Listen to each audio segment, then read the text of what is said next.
মাননীয় মন্ত্রী বলছেন তেল কেনার সঞ্চয় প্রবণতা বেড়ে যাওয়ায় পাম্পে তেল ফুরিয়ে গেছে। বাহ, বাবা বাবা বাবা, কি চমৎকার যুক্তি!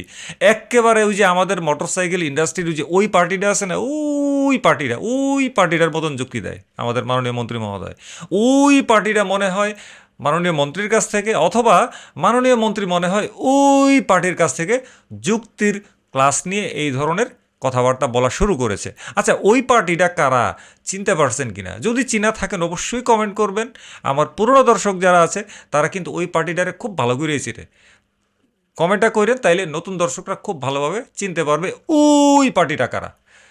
পেটে খিদে নিয়ে ডাইনিং টেবিলের ছবি দেখলে যেমন পেট ভরে না, তেমনি পাম্পে তেল না পেয়ে মজুতের হিসাব শুনে ভাই কিন্তু চলে না। এটা ঠিক আপনার পিসিতে 32 জিবি র্যাম থাকার মতো, কিন্তু ওএস যদি সেটাকে রিড করতে না পারে তবে আপনার পিসি তো ল্যাগ করবেই। তেলের মজুদ যদি শুধু সরকারের ফাইলে থাকে, মন্ত্রীর বক্তৃতায় থাকে, আর ভোক্তা পর্যায়ে না পৌঁছায়, তবে সেই স্টকের মেকানিক্যাল ভ্যালু দুইটা ডিম্বু, জিরো।